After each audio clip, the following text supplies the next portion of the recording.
ಈ ಟೈಮ್ ಕೆಟ್ಟಿದ್ರೆ ಪ್ರತಿಯೊಂದು ಹೆಜ್ಜೆಯಲ್ಲೂ ಕೂಡ ಹೂವುಗಳು ಕೂಡ ಕಲ್ಲುಗಳಾಗಿ ಮಾರ್ಪಾಡಾಗುತ್ತಂತೆ. ಪ್ರತಿಯೊಂದು ಹೆಜ್ಜೆಯಲ್ಲೂ ಕೂಡ ಕಂಟಕಗಳು ಎದುರಾಗುತ್ತಂತೆ. ಈಗ ಅಂಥ ಪರಿಸ್ಥಿತಿಯಲ್ಲಿದ್ದಾರೆ ದರ್ಶನ್. ಕಂಬಿ ಹಿಂದೆ ಇರುವಂತಹ ದರ್ಶನ್ಗೆ ಕಂಟಕಗಳ ಕುಣಿಕೆ ಎದುರಾಗ್ತಾ ಇದೆ. ಹೆಣ್ಣಿನ ಮೋಹಕ್ಕೆ ಸಿಕ್ಕಿ ದಾಸನ ಭವಿಷ್ಯವೇ ಭಸ್ಮ ಆಗಿತ್ತು. ಇನ್ನೆಷ್ಟು ದಿನ ಜೈಲು ಜೀವನ, ಬಿಡುಗಡೆ ಯಾವಾಗ ಅನ್ನೋದು ಒಂದು ಕಡೆ ಆದರೆ, ಮತ್ತೊಂದು ಕನವರಿಕೆ ಶುರುವಾಗಿದೆ. ಅದು ಮನೆಯ ವಿಚಾರವಾಗಿ. ರಾಜಕಾಲುವೆ ಒತ್ತುವರಿ ಮಾಡಿ ಮನೆ ಕಟ್ಟಿಬಿಟ್ರ.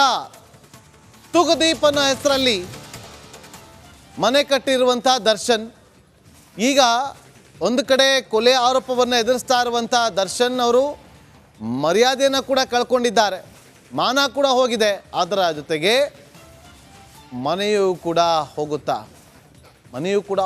ಅನ್ನೋದೊಂದು ಕನವರಿಕೆ ಶುರುವಾಗಿದೆ ದರ್ಶನ್ ಅವ್ರಿಗೆ. ರಾಜರಾಜೇಶ್ವರಿ ನಗರದಲ್ಲಿರುವಂಥ ದರ್ಶನ್ ಅವರ ನಿವಾಸ, ಅವರ ತಂದೆಯ ಹೆಸರನ್ನು ಆ ಮನೆಗೆ ಇಡಲಾಗಿದೆ. ಭಕ್ತರು ಅಂದರೆ ಅಭಿಮಾನಿಗಳು ಹೋಗಿ ಆ ಮನೆಗೆ ಹೂನಾರವನ್ನು ಹಾಕಿ ನಮಸ್ಕಾರ ಮಾಡಿ ಬರ್ತಾರೆ, ದೇವಸ್ಥಾನದಂತೆ ಪೂಜೆ ಮಾಡ್ತಾರೆ. ಆದರೆ ಈಗ ಅದೇ ಮನೆ ರಾಜಕಾಲುವೆ ಬಫರ್ ಝೋನಲ್ಲಿ ಕಟ್ಟಿದ್ದಾರಾ? ಇಂಥ ಒಂದು ಪ್ರಶ್ನೆ ಉದ್ಭವ ಆಗಿದೆ. ಇದಕ್ಕೆ ಸಂಬಂಧಪಟ್ಟಂತೆ ಒಂದು ರಿಪೋರ್ಟ್ ಇದೆ, ನೋಡ್ಕೊಂಬನ್ನಿ.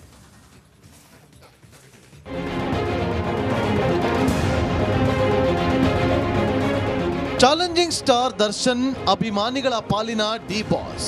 ಹೆಣ್ಣಿನ ಮೋಹಕ್ಕೆ ಬಿದ್ದು ಮಾಡಬಾರ್ದ ಕೆಲಸ ಮಾಡಿ ಜೈಲು ಪಾಲಾಗಿರುವ ಪೊರ್ಕಿ ಇದೀಗ ಕಂಬಿ ಹಿಂದೆ ಮುದ್ದೆ ಮುರಿಯುತ್ತಿದ್ದಾನೆ. ತೂಗುದೀಪ ಅಂತ ಅಪ್ಪನ ಹೆಸರಿಟ್ಟುಕೊಂಡು ಮೆರೆದ ಅಯ್ಯ ಮಾನದ ಜೊತೆ ಮನೆಯನ್ನು ಕಳೆದುಕೊಳ್ಳೋ ಭೀತಿಯಲ್ಲಿದ್ದಾನೆ. ಮಾನದ ಜೊತೆ ಮನೆಯೂ ಹೋಗುತ್ತಾ ತೂಗುದೀಪ ನಿವಾಸ ಉರುಳೋದು ಫಿಕ್ಸ.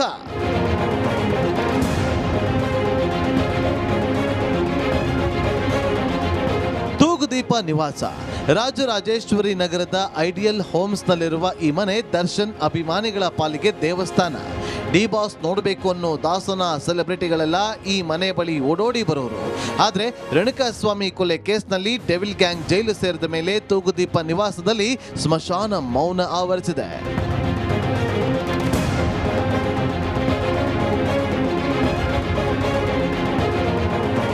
ಆದರೆ ಅಸಲಿ ವಿಚಾರ ಇದಲ್ಲ. ಕಾನೂನು ಕುಣಿಕೆಯಲ್ಲಿ ವಿಲವಿಲ ಒದ್ದಾಡುತ್ತಿರುವ ದಾಸಾಗೆ ಮತ್ತೊಂದು ಕಂಟಕ ಎದುರಾಗಿದೆ. ಬಹಳ ವರ್ಷಗಳ ಹಿಂದೆ ಕೇಳಿ ಬಂದಿದ್ದ ರಾಜಕಾಲುವೆ ಒತ್ತುವರಿ ಪ್ರಕರಣ ಮತ್ತೆ ಭೂತದಂತೆ ಎದ್ದು ಕುಳಿತಿದ್ದು ದರ್ಶನ್ ಮನೆಗೆ ಗಂಡಾಂತರ ಎದುರಾಗಿದೆ.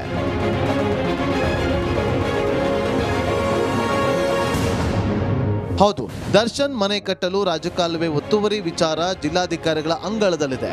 ಡಿಸಿ ಅನುಮತಿ ನೀಡಿದ್ರೆ ಒತ್ತುವರಿ ತೆರವಿಗೆ ನಾವು ರೆಡಿ ಅಂತ ಬಿಬಿಎಂಪಿ ಆಯುಕ್ತರು ಹೇಳ್ತಾ ಇದ್ದಾರೆ. ಅದು ನಾವು ಚೆಕ್ ಮಾಡ್ಲಿಕ್ಕೆ ಹೋದಾಗ ಅದು ನಮ್ಮ ಕಡೆಯಿಂದನೇ ಸ್ಟಾರ್ಟೇ ಆಗಿಲ್ಲ. ಅದು ವಿಚಾರ ಜಿಲ್ಲಾಧಿಕಾರಿಗಳು ಅವರಿಗೆ ನೋಟಿಸ್ ಕೊಟ್ಟಿದ್ದು ಆ ಏರಿಯಾ ಟೈಮ್ಗೆ ನಮ್ಮದು ಇರಲಿಲ್ಲ. ಹೀಗಾಗಿ ಆ ಜಿಲ್ಲಾಧಿಕಾರಿ ಅದರ ಮೇಲೆ ಗಮನ ಕೊಟ್ಟು ಮಾಡ್ತಾ ಇದ್ದಾರೆ. ಅವ್ರಿಗೆ ನಮ್ಮ ಕಡೆಯಿಂದ ಏನು ಸಹಾಯ ಬೇಕು ಕೊಡ್ತೇವೆ. ಅದಕ್ಕೇನಾದರೂ ಖಾತಾ ನಾವು ತಪ್ಪಾಗಿ ಮಾಡಿದರೆ ಅವರು ಸೂಚನೆ ಮೇಲೆ ನಾವು ತೆಗಿತೇವೆ. ಸಣ್ಣ ಲೋಪವೂ ಆಗದಂತೆ ಪೊಲೀಸರು ಎಚ್ಚರಿಕೆ ವಹಿಸಿ ರೇಣುಕಾಸ್ವಾಮಿ ಕೊಲೆ ಕೇಸ್ ತನಿಖೆ ಮಾಡಿದ್ದಾರೆ. ಖಾಕಿ ಕಾರ್ಯವೈಖರಿ ಚಾರ್ಜ್ ಶೀಟ್ನಲ್ಲೂ ಸ್ಪಷ್ಟವಾಗಿ ಕಾಣ್ತಾ ಇದೆ. ಸದ್ಯಕ್ಕೆ 1 ವರ್ಷದ ಮಟ್ಟಿಗೆ ದರ್ಶನ್ಗೆ ಬೇಲ್ ಸಿಗೋದು ಕಷ್ಟ ಅಂತ ಕಾನೂನು ಪಂಡಿತರೇ ಮಾತನಾಡ್ತಿದ್ದಾರೆ. ಇದೆಲ್ಲ ಬೆಳವಣಿಗೆಗಳನ್ನ ನೋಡಿದ್ರೆ ಪೊರ್ಕಿ ಪಾಪರಾಗೋದು ಪಕ್ಕಾನ ಅನ್ನೋ ಮಾತುಗಳು ಸಾರ್ವಜನಿಕವಾಗಿ ಕೇಳಿ ಬರ್ತಾ ಇದೆ. ಸವಿತಾ ರಾಮಚಂದ್ರ, ರಿಪಬ್ಲಿಕ್ ಕನ್ನಡ, ಬೆಂಗಳೂರು.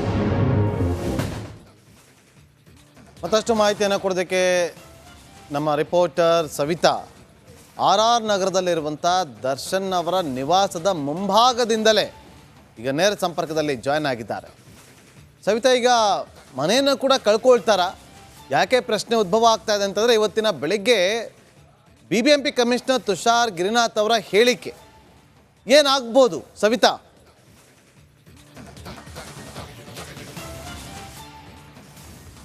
ನಾಗೇಂದ್ರ ಬಾಬು, ಜೈಲಿನಲ್ಲಿರುವಂತಹ ನಟ ದರ್ಶನ್ಗೆ ಸಂಕಷ್ಟಗಳು ಹುಡ್ಕೊಂಡ್ ಬರ್ತಾ ಇದ್ದಾವೆ. ಇದೀಗ ಮನೆಯನ್ನ ಕಳೆದುಕೊಳ್ಳುವಂತಹ ಆತಂಕ ಕೂಡ ಎದುರಾಗಿದೆ. ಸದ್ಯ ನಾನು ರಾಜರಾಜೇಶ್ವರಿ ನಗರದ ಐಡಿಯಲ್ ಹೋಮ್ಸ್ ನಲ್ಲಿರುವಂತಹ ತೂಗುದೀಪ ನಿವಾಸದ ಮುಂಭಾಗದಲ್ಲಿದ್ದೀನಿ. ಬಹುತೇಕ 2016ನೇ ಇಸ್ವಿಯಲ್ಲಿ ಆಗಿನ ಸರ್ಕಾರ ಕೂಡ ಹೇಳಿತ್ತು, ಅಂದ್ರೆ ರಾಜಕಾಲುವೆಯನ್ನ ಒತ್ತುವರಿ ಮಾಡಿ ಕಟ್ಟಿರುವಂತಹ ಮನೆಗಳನ್ನ ತೆರವುಗೊಳಿಸ್ಬೇಕಂತ. ಈ ವಿಚಾರ ಗೊತ್ತಾಗ್ತಿದ್ದಂತೆ ನಟ ದರ್ಶನ್ ಸೇರಿದಂತೆ ಬಹುತೇಕ ಯಾವೆಲ್ಲ ಮನೆಗಳನ್ನ ಗುರ್ತು ಮಾಡಿತ್ತಲ್ಲ, ಅಂದ್ರೆ ಯಾವ ರಾಜಕಾಲುವೆ ಒತ್ತುವರಿ ಮಾಡಿ ಅಥವಾ ರಾಜಕಾಲುವೆ ಬಫರ್ ಝೋನ್ ಇರುವಂತಹ ಮನೆಗಳನ್ನ ಗುರುತಿಸಿರುವಂತಹ ಮನೆಗಳ ಮಾಲೀಕರು ಕೋರ್ಟ್ಗೆ ಹೋಗ್ತಾರೆ. ಕೋರ್ಟ್ ಮೊರೆ ಹೋಗಿ ಬಹುತೇಕ ನೋಟಿಸ್ ಅನ್ನ ತರ್ತಾರೆ. ಅಂದ್ರೆ ತೆರವು ಮಾಡದೆ ಇರುವಂತೆ, ತಟಸ್ಥವಾಗಿ ಉಳಿಯುವಂತೆ ಕೋರ್ಟ್ ಕೂಡ ಆದೇಶ ಮಾಡುತ್ತೆ. 2016ರಿಂದ ಇಲ್ಲಿಯವರೆಗೆ ಬಹುತೇಕ ರಾಜಧಾನಿ ಬೆಂಗಳೂರಿನಲ್ಲಿ ಒತ್ತುವರಿ ಆಗಿರುವಂತಹ ಕಟ್ಟಡಗಳನ್ನ ತೆರವು ಮಾಡಲಿಕ್ಕೆ ಮುಂದಾಗಿದ್ರು. ಇದೀಗ ಜಿಲ್ಲಾಡಳಿತ ಕೂಡ ಹೈ ಅಲರ್ಟ್ ಆಗಿದೆ. ಅಂದ್ರೆ ನಟ ದರ್ಶನ್ ಮನೆ ಕೂಡ ಬಫರ್ ಝೋನಲ್ಲಿ ಇತ್ತು. ಆದ ಕಾರಣದಿಂದಾಗಿ ಈಗಾಗಲೇ ನೋಟಿಸ್ ಕೂಡ ನೀಡಿದೆ. ಪಾಲಿಕೆ ಸೇರಿದಂತೆ ಜಿಲ್ಲಾಡಳಿತ ಈ ಒಂದು ಕಾನೂನು ಸುವ್ಯವಸ್ಥೆಗೆ ಅಂದ್ರೆ ಕ್ರಮವನ್ನು ತೆಗೆದುಕೊಳ್ಳಲು ಮುಂದಾಗಿದೆ. ಅಷ್ಟೇ ಅಲ್ಲದೆ ಪಾಲಿಕೆ ಸೇರಿದಂತೆ ಜಿಲ್ಲಾಡಳಿತ ಈಗಾಗಲೇ ನೋಟಿಸ್ ಅನ್ನ ಕೂಡ ನೀಡಿದೆ. ಬಫರ್ ಝೋನಲ್ಲಿರುವಂತಹ ಮನೆಗಳಿಗೆ ದರ್ಶನ್ ಸೇರಿದಂತೆ ಬಹುತೇಕ ಈ ಭಾಗದಲ್ಲಿರುವಂತಹ ಏರಿಯಾದಲ್ಲಿರುವಂತಹ ಮನೆಗಳಿಗೂ ಕೂಡ ನೋಟಿಸ್ ನೀಡಿದೆ. ಇನ್ನು ಇದೇ ವಿಚಾರವಾಗಿ ಪಾಲಿಕೆಯ ಮುಖ್ಯ ಆಯುಕ್ತರು ಕೂಡ ಮಾಹಿತಿಯನ್ನ ನೀಡಿದ್ರು. ಅಂದ್ರೆ ಜಿಲ್ಲಾಡಳಿತ ಈಗಾಗಲೇ ನಾವು ಹೋದಾಗ, ಪರಿಶೀಲನೆಗೆ ಹೋದಾಗ ನೋಟಿಸ್ ಅನ್ನ ನೀಡಿತ್ತು. ನೋಟಿಸ್ನ ಪ್ರಕಾರ ನಾವು ಜಿಲ್ಲಾಡಳಿತಕ್ಕೆ, ಜಿಲ್ಲಾಧಿಕಾರಿಗಳಿಗೆ ಯಾವೆಲ್ಲ ಸೂಚನೆ ಮೇರೆಗೆ ನಾವೆಲ್ಲ ಯಾವೆಲ್ಲ ಸಹಾಯವನ್ನ ಮಾಡಬೇಕು ಅದೆಲ್ಲ ಸಹಾಯವನ್ನ ಮಾಡ್ತೀವಿ ಅಂತ. ಒಟ್ಟಾರೆ ನಟ ದರ್ಶನ್ ಜೈಲಿನಲ್ಲಿದ್ದಾರೆ, ಅದೊಂದು ಸಂಕಷ್ಟ. ಆದರೆ ಇನ್ನು ಮನೆ ಕಳೆದುಕೊಳ್ಳುವ ಆತಂಕ ಕೂಡ ಇದೆ. ಒಟ್ಟಾರೆ 2016ರಿಂದನೇ ಗುರ್ತು ಮಾಡಲಾಗಿತ್ತು ಬಫರ್ ಝೋನಲ್ಲಿದೆ ಅಂತ. ಅಲ್ಲಿಂದ ಇಲ್ಲಿಯವರೆಗೂ ಕೂಡ ಸ್ಟೇ ಕೂಡ ತಂದಿದ್ರು. ಈಗ ಸ್ಟೇ ರಿಕವರ್ ಆಗುತ್ತೆ. ಹೈಕೋರ್ಟ್ ಕೂಡ ಸ್ಟೇ ರಿಕವರ್ ಮಾಡಲಿಕ್ಕೆ ಪಾಲಿಕೆ ಸೇರಿದಂತೆ ಜಿಲ್ಲಾಡಳಿತ ಕೂಡ ಮುಂದಾಗಿದೆ. ಇನ್ನು ನೋಟಿಸ್ನಲ್ಲಿ ಏನೆಲ್ಲ ಉಲ್ಲೇಖ ಮಾಡಿದೆ ಅಥವಾ ಮಾಲೀಕರಿಗೆ ಏನೆಲ್ಲ ಮಾಹಿತಿಯನ್ನ ನೀಡಿದೆ ಇನ್ನಷ್ಟೇ ಗೊತ್ತಾಗಬೇಕು ನಾಗೇಂದ್ರ ಬಾಬು. ಅಂದರೆ ಈಗ ಕ್ರಮ ಯಾವ ರೀತಿಯಾಗಿ ಜರುಗುತ್ತೆ ಅಂತೇಳಿ, ಯಾಕೆಂತಂದರೆ ಈ ವಿಚಾರ ಇವತ್ತು ನೆನೆಯದಲ್ಲ ಸವಿತಾ. ಬಹಳ ದಿನಗಳಿಂದ ಈ ಒಂದು ಆರೋಪ ಕೇಳಿ ಬಂದಿತ್ತು. ರಾಜಕಾಲುವೆ ಬಫರ್ ಝೋನ್ನ ಮೇಲೆ ಅವರು ಮನೆಯನ್ನು ನಿರ್ಮಾಣ ಮಾಡಿಕೊಂಡಿದ್ದಾರೆ ಅಂತೇಳಿ. ಆಗೆಲ್ಲ ಸ್ವಲ್ಪ ಪ್ರಭಾವವನ್ನು ಬಳಸಿ ನೋಡಿ, ಅವತ್ತು ಸಾಮಾನ್ಯ ಜನರ ಮನೆಗಳನ್ನು ಕೆಡುವಂಥ ಕೆಲಸ ಆಗಿತ್ತು. ಆ ಸಂದರ್ಭದಲ್ಲಿ ದರ್ಶನ್ ಅವರ ಮನೆಯ ಹೆಸರು ಕೂಡ ತಳುಕು ಹಾಕ್ಕೊಂಡಿತ್ತು. ಆದರೆ ಅದೇನೂ ಆಗಲಿಲ್ಲ. ಈಗ ಯಾಕೆ ಈ ವಿಚಾರ ಮತ್ತೆ ಮುನ್ನೆಲೆಗೆ ಬಂದಿರೋದು? ಜೊತೆಗೆ ಈಗ ಮತ್ತೊಮ್ಮೆ ಪ್ರಭಾವ ಬಳಸೋದಕ್ಕೆ ಸಾಧ್ಯ ಆಗುತ್ತಾ? BBMP ಖಡಕ್ಕಾಗಿ ಕ್ರಮವನ್ನು ಜರುಗಿಸ್ತಾರಾ ಸವಿತಾ?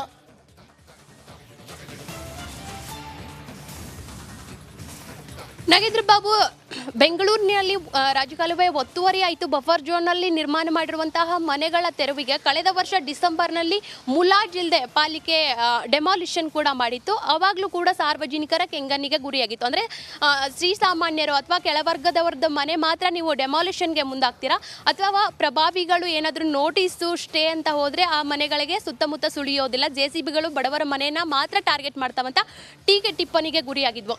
ಇದು 2016ರಲ್ಲೇ ಗೊತ್ತಾಗುತ್ತೆ ಬಫರ್ ಝೋನಲ್ಲಿ ಈ ಒಂದು ಮನೆ ನಿರ್ಮಾಣ ಆಗಿದೆ ಅಂತ.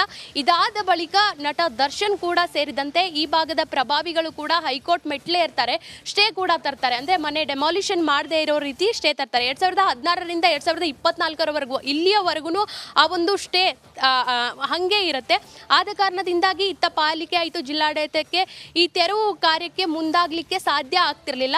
ಪ್ರಮುಖವಾಗಿ ಪಾಲಿಕೆ ಅಧಿಕಾರಿಗಳು ಮತ್ತೆ ಜಿಲ್ಲಾಡಳಿತ ಹೇಳೋದಂದ್ರೆ ಆ ಸ್ಟೇನ ರಿಮೂವ್ ಮಾಡಿದಾಗಲೇ ಮಾತ್ರ, ಅಂದ್ರೆ ಸ್ಟೇನ ಮತ್ತೆ ಬ್ಯಾಕ್ ಪಡೆದಾಗಲೇ ನಮಗೆ ಈ ಒಂದು ತೆರವು ಕಾರ್ಯಾಚರಣೆಗೆ ಮುಂದಾಗತ್ತಂತ. ಕಳೆದ 2 ತಿಂಗಳ ಹಿಂದೆನೇ ನಟ ದರ್ಶನ್ ಜೈಲು ಪಾಲಾದಾಗ ಇದೇ ವಿಚಾರವಾಗಿ RR ನಗರದಲ್ಲಿ 60ಕ್ಕೂ ಹೆಚ್ಚು ಭಾಗಗಳಲ್ಲಿ ಅಂದ್ರೆ ಮನೆಗಳನ್ನ ಗುರುತು ಮಾಡಿರ್ತಾರೆ. ರಾಜಕಾಲುವೆ ಒತ್ತುವರಿ ಆಗಿರುವಂತಹ ಪ್ರಭಾವಿಗಳ ಮನೆ ಸೇರಿದಂತೆ ಕಟ್ಟಡಗಳನ್ನ ಗುರುತು ಮಾಡಿರ್ತಾರೆ. ಆಗ ಕೂಡ ಪಾಲಿಕೆ ಅಧಿಕಾರಿಗಳು ಕಟ್ಟುನಿಟ್ಟಾಗಿ ಹೇಳಿರ್ತಾರೆ, ಅಂದ್ರೆ ಈ ಬಾರಿ ಮುಲಾಜಿಲ್ಲ, ನಾವು ಗುರುತು ಮಾಡಿರುವಂತಹ ಕಟ್ಟಡಗಳನ್ನ ತೆರವು ಮಾಡ್ತೀವಿ, ರಾಜಕಾಲುವೆ ಒತ್ತುವರಿ ಆಗಿರುವಂತಹ ಕಟ್ಟಡಗಳನ್ನ ಈ ಬಾರಿ ತೆರವು ಮಾಡ್ತೀವಿ ಅಂತ. ಈ ನಿಟ್ಟಿನಲ್ಲಿ ಪಾಲಿಕೆಯ ಅಧಿಕಾರಿಗಳಿಗಿಂತ ಮುಂಚೆ ಜಿಲ್ಲಾಡಳಿತನೇ ಹೈ ಅಲರ್ಟ್ ಆಗಿ ಈಗೊಂದು ನೋಟಿಸ್ ನೀಡಿದೆ. ಆ ನೋಟಿಸ್ನಲ್ಲಿ ಏನೆಲ್ಲ ಉಲ್ಲೇಖ ಆಗಿದೆ ಅನ್ನೋದು, ಪ್ರಮುಖ ಅಂಶಗಳನ್ನು ಹೊಂದಿದೆ ಅನ್ನೋದು ಒಂದಾದರೆ, ಅದಾದ ಬಳಿಕ ಅಂದರೆ ಸ್ಟೇ ತೆಗಿಬೇಕು, ಅಂದರೆ ಸ್ಟೇನ ಮತ್ತೆ ಹೈಕೋರ್ಟ್ ಮತ್ತೆ ಹಿಂಪಡಿಬೇಕು ಅನ್ನೋ ನಿಟ್ಟಿನಲ್ಲಿ ಕೂಡ ಅಧಿಕಾರಿಗಳು ಇನ್ನಿಲ್ಲದ ಕಸರತ್ತನ್ನು ಮಾಡ್ತಾ ಇದ್ದಾರೆ. ಒಟ್ಟಾರೆ ಪಾಲಿಕೆ ಮತ್ತು ಜಿಲ್ಲಾಡಳಿತದ ನಡೆ ನೋಡಿದರೆ ಈ ಬಾರಿ ಯಾವ ಪ್ರಭಾವವೂ ವರ್ಕ್ ಆಗಲ್ಲ. ನಟ ದರ್ಶನ್ ಜೈಲಲ್ಲಿದ್ದಾರೆ.